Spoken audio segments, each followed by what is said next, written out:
আসসালামু আলাইকুম। Database management system বা ডিবিএমএস ল্যাব ক্লাসের আজকের অত্যন্ত গুরুত্বপূর্ণ ভিডিওতে আপনাদের স্বাগতম। ল্যাব প্রজেক্টের একদম প্রথম টপিক অর্থাৎ লাইব্রেরি ডেটাবেস স্কিমা প্রজেক্ট নিয়ে আজকে আমরা কথা বলবো। শুধু কথা বলবো না, আমরা প্র্যাকটিক্যালি করব মেনলি এই প্রজেক্টটা।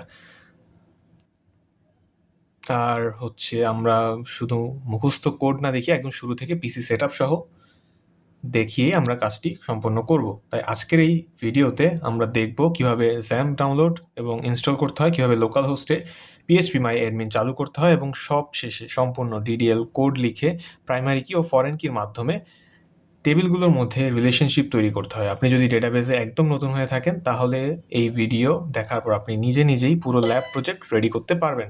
চলুন সরাসরি স্ক্রিনে চলে যাওয়া যাক।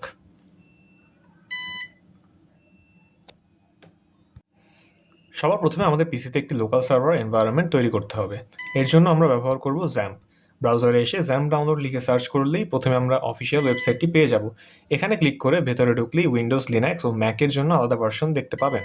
আমরা উইন্ডোজের জন্য একদম লেটেস্ট ভার্সনটি ডান পাশে থাকা ডাউনলোড বাটনে ক্লিক করে ফাইলটি নামিয়ে ফেলব।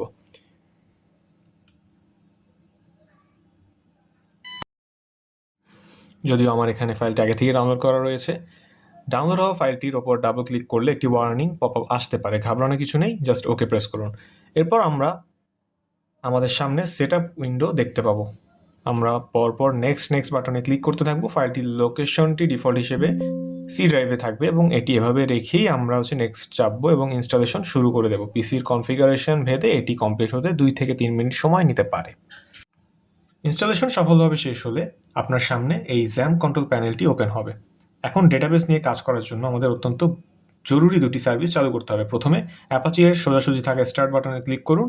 এরপর MySQL এর পাশের স্টার্ট বাটনে ক্লিক করুন। লক্ষ্য করুন দুটি লেখার ব্যাকগ্রাউন্ডই এখন চমৎকার সবুজ হয়ে গেছে এবং পোর্ট নম্বর দেখাচ্ছে। তার মানে আমাদের লোকাল সার্ভার ব্যাকগ্রাউন্ডে প্র্যাকটিক্যালি রান করছে। সার্ভার তো চালু হলো, এবার ডেটাবেস ম্যানেজ করার ড্যাশবোর্ডে যাওয়ার পালা। আমরা ব্রাউজারে নতুন একটি ট্যাবে গিয়ে টাইপ করব localhost/php my admin এবং এন্টার চাপবো, অথবা কন্ট্রোল প্যানেলে MySQL এর পাশে থাকা অ্যাডমিন বাটনে ক্লিক করলেও সরাসরি এখানে চলে আসা যায়। এই যে ইন্টারফেসটি দেখছেন, এটাই হলো আমাদের ডেটাবেস তৈরির মূল রাজত্ব। বাম পাশে ডিফল্ট কিছু ডেটাবেস দেখা যাচ্ছে, কিন্তু আমরা যেহেতু স্ক্র্যাচ থেকে করব তাই আমরা একদম উপরে মেনু বারের SQL লেখাটি ট্যাবটিতে ক্লিক করব।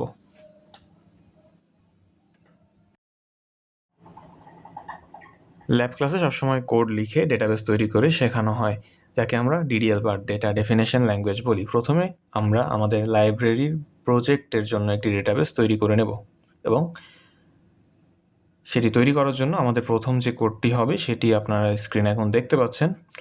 এখানে প্রথম লাইনের মাধ্যমে লাইব্রেরি ডিবি নামে একটি ডেটাবেস তৈরি হবে এবং দ্বিতীয় লাইনের মাধ্যমে আমরা সার্ভারকে বলছি যে পরবর্তী সব কাজ আমরা এই ডেটাবেসের ভেতরেই করতে চাই। কোডটি লিখে নিচে ডান দিকের গো বাটনে ক্লিক করলেই দেখুন বাম পাশের লিস্টে আমাদের নতুন ডেটাবেসটি যুক্ত হয়ে গেছে। ডেটাবেস তো রেডি। এবার আমাদের টেবিল বানাতে হবে। একটি লাইব্রেরি ম্যানেজমেন্ট সিস্টেমের জন্য আমাদের প্রাথমিক দুটি টেবিল লাগবে, একটি বইয়ের তথ্যের জন্য এবং অন্যটি শিক্ষার্থীদের তথ্যের জন্য। এই টেবিলগুলোতে আমরা প্রাইমারি কি সেট করব যাতে প্রতিটা রেকর্ড ইউনিক হয়। চলুন কোডটি লিখে ফেলি।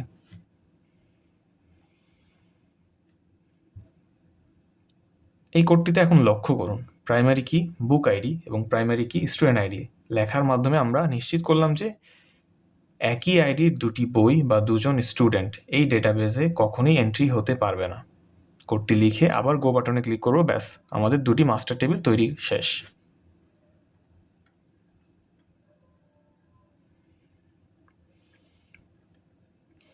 এবার আসবো আমরা আমাদের ল্যাবের সবচেয়ে গুরুত্বপূর্ণ এবং ট্রিকি পার্টে, যা হলো টেবিলগুলোর মধ্যে রিলেশন তৈরি করা। কোনো স্টুডেন্ট কোন বই ধার নিয়ে গেল সে রেকর্ড রাখার জন্য আমরা বড় নামে একটি নতুন টেবিল তৈরি করব। এই টেবিলে আগের টেবিল দুটির আইডি এনে আমরা ফরেন কি হিসেবে কানেক্ট করে দেব। কোডটি আগে লক্ষ্য করি। এখানে ট্রিকটা খেয়াল করুন, ফরেন কি বুক আইডি রেফারেন্সেস বুকস বুক আইডি, এই লাইনের মাধ্যমে আমরা বলে দিচ্ছি যে এই টেবিলের বইয়ের আইডিটি আসলে বুকস টেবিল থেকে রেফারেন্স হিসেবে আসছে। এর সবচেয়ে বড় সুবিধা হলো যে বই আমাদের লাইব্রেরিতে অর্থাৎ বুকস টেবিলে নেই সেই বইয়ের আইডি ভুল করেও কেউ এই টেবিলে এন্ট্রি দিতে পারবে না। একই বলে ডেটাবেস ইন্টিগ্রিটি। এবার আমরা শেষবারের মতো গো বাটনে ক্লিক করব। আমাদের সব কোড রান করা শেষ, কিন্তু আমরা যেভাবে রিলেশন তৈরি করলাম সেটা ভিজুয়ালি ঠিক আছে কিনা তা কিভাবে বুঝবো? খুবই সহজ। বাম পাশ থেকে লাইব্রেরি ডিবি এর ওপর ক্লিক করুন। এবার ওপরের মেনু থেকে মোরে ক্লিক করে ডিজাইনার অপশনটি সিলেক্ট করুন। দেখুন চমৎকারভাবে আমাদের 3টি টেবিল স্ক্রিনে চলে এসেছে এবং তাদের মধ্যকার প্রাইমারি কি ও ফরেন কির কানেকশন লাইনগুলো স্পষ্টভাবে দেখা যাচ্ছে।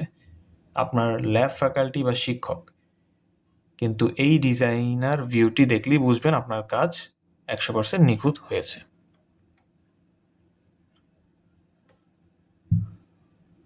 তো কত সহজেই আমরা একদম স্ক্র্যাচ থেকে সফটওয়্যার ইনস্টলেশন সহ একটি complete library database schema design করে ফেললাম। প্রজেক্টে ব্যবহৃত সমস্ত এসকিউএল কোড আমি ডেসক্রিপশন বক্সে এবং কমেন্টে পিন করে দেবো, যাতে আপনারা সহজেই প্র্যাকটিস করতে পারেন। এই প্রজেক্ট নিয়ে কোনো প্রশ্ন থাকলে নির্দ্বিধায় কমেন্ট বক্সে জানান। পরবর্তী ভিডিওতে আমরা দেখব কিভাবে এই টেবিলে ডেটা ইনসার্ট করতে হয় এবং বিভিন্ন কোয়েরি রান করতে হয়। Thank you so much. আল্লাহ হাফেজ। দেখা হচ্ছে আপনাদের সাথে নেক্সট ভিডিওতে।